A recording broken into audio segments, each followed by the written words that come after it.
detalles con Pedro Mourinho, que es founder y CEO de Iberatlantic Global Corporation y experto en macroeconomía y geoestrategia. Bueno, Pedro, muchísimas gracias por estar aquí en Negocios Televisión. Muy buenas. Muy buenas tardes. Bueno, y en primer lugar, de nada, te quería preguntar por lo que acabamos de escuchar, por ejemplo, de las palabras de la comisaria de Energía en la Unión Europea, Kadri Simpson. Ha dicho que Argelia es un socio en quien confiar y por eso pues está hablando de hacer acuerdos con Argelia a largo plazo. Claro, todo esto después del lío que hubo con España, con el gas, que si nos iba a cortar el gas, al final no. ¿Qué te parece también en el ámbito más geopolítico, pues esto que acabamos de escuchar de Kadri Simpson, que parece que tiende un poco más la mano a Argelia para que, bueno, sustituya el hueco que ha dejado Rusia, lo ha dicho ella misma?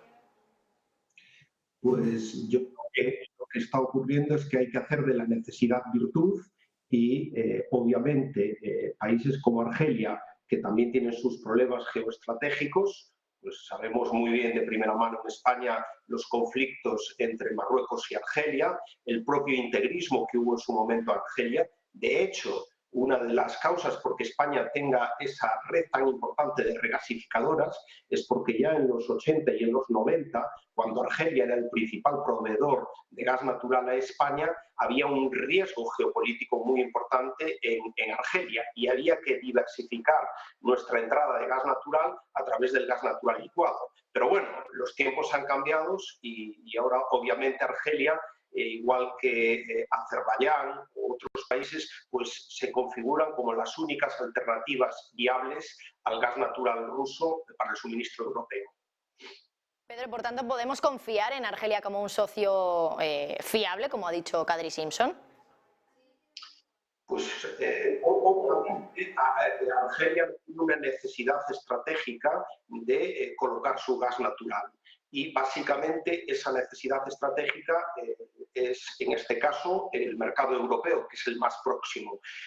Tiene ya tanto los gasoductos con España como en Italia. Parece que en estos momentos ellos quieren priorizar el abastecimiento de Europa a través de Italia porque tienen una mejor relación política o más fluida, y también están explorando, obviamente, porque las relaciones geoestratégicas de Argelia, por ejemplo, con China, son muy importantes, pues el envío de cantidades adicionales de gas natural, en este caso en vez de a través de los gasoductos del gas natural licuado, al mercado asiático. Pero sí, sin duda alguna, es muy importante para ellos la venta de sus hidrocarburos, del gas, y la proximidad a Europa los hace como sus grandes socios comerciales en esta materia. Bueno, dejando a un lado la cuestión más europea, quería fijarme también en el plan de contingencia energética que acaba de publicar el Gobierno. Imagino que no te habrá dado tiempo realmente a mirar todos los detalles porque los acaban de anunciar, todavía no se ha publicado. Así que bueno, yo te voy a dar alguna pincelada y bueno, pues quería pedirte una opinión un poquito más general sobre cómo ves pues toda la situación y si consideras que España tiene margen como para reducir ese consumo de gas en lo que estipula este plan de contingencia, en un 6,4%. Algunas de las medidas, que por cierto ha dicho Rivera que son concretamente 73 medidas adicionales, pues son, por ejemplo, la implantación de tejados solares de autoconsumo, el ahorro energético de la administración y de grandes empresas, rebajas fiscales, más financiación pública para las pymes. Por el momento, esos son los detalles que tenemos. No tenemos pues más información sobre cada una de estas medidas, pero en cualquier caso lo que sabemos es que ese plan, con ese plan lo que se intenta hacer es reducir el consumo de gas en un 6,4% y el de electricidad en un 10%. ¿Consideras que España puede hacer esto, que esto es viable? Lo que pasa es que yo pondría una consideración previa, es decir, este plan de contingencia es ya la historia de un fracaso. Es decir, no hay desarrollo económico, las economías no se pueden desarrollar sin un elemento clave, es decir, con energía ilimitada y a buen precio. Y la evidencia de este plan de contingencia, de estas medidas que estamos tomando en Europa, nos conducen a que todo lo contrario, es decir, que cada vez tenemos más escasez de energía y a un precio más alto. Por lo tanto, esto está lastrando completamente a la industria europea, a la economía europea, y todo lo que sean planes de contingencia son paños calientes a un problema monumental en términos económicos presentes.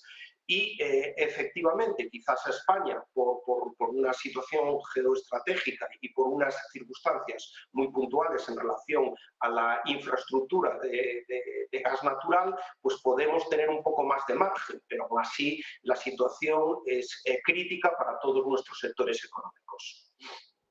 Bueno, y ya por último, Pedro, te quería preguntar por algo un poquito más geopolítico, que es la reunión del G7 que se está celebrando ahora mismo. Lo que he leído yo esta mañana es que estaba programada ya para las 2 de la tarde, así que si ha salido tal y como se esperaba, pues ya estarían reunidos los líderes. Es una reunión virtual de urgencia, donde va a hablar también Volodymyr Zelensky, el presidente de Ucrania. ¿Qué es lo que se puede esperar que salga de esa reunión? Lo que hemos podido leer es que Estados Unidos podría plantear pues algo más de actuación en el tope a los precios del petróleo, que se quiere pues reafirmar la ayuda a Ucrania, que el Reino Unido espera que esas naciones del G7 pues no flaqueen en su apoyo a Ucrania. ¿Qué es lo que podemos esperar? ¿Qué mensajes podríamos esperar también de esa reunión? Bueno, en general, ¿qué opinión tienes tú sobre esta reunión del G7? Bien, yo creo que va a continuar siguiendo un poco la misma pauta de los países occidentales y de Estados Unidos. El G7 al final son los países occidentales básicamente, las grandes economías occidentales van a seguir incidiendo en materia de sanciones, lo que pasa que ya empieza a quedar cada vez menos margen, y las medidas que se quieren implementar, ya si las medidas que se han implementado previamente en el caso europeo nos han provocado más problemas prácticamente a los europeos que a los sancionados, a las nuevas medidas que están encima de la mesa y que no acaban de adoptarse, como los topes, por ejemplo, al precio del gas y del petróleo, mucho más difícil de implementar con la alianza tácita entre los saudíes y los rusos de la semana pasada que se inició en la reunión de OPEP+, es difícil que por ahí puedan haber muchas más medidas. En el plano militar ya la ayuda también es cuantiosa, tanto en términos económicos como en suministro de capacidades militares. Parece que lo que debería ser sensato y que ahí abogan otras potencias, como en este caso más los BRICS y los emergentes como China e India, es que de una vez por todas se fuerce a una negociación que nos saque este atolladero geoestratégico, político, económico que tenemos en este momento en Europa. Hay que forzar a la negociación y no a seguir escalando la confrontación.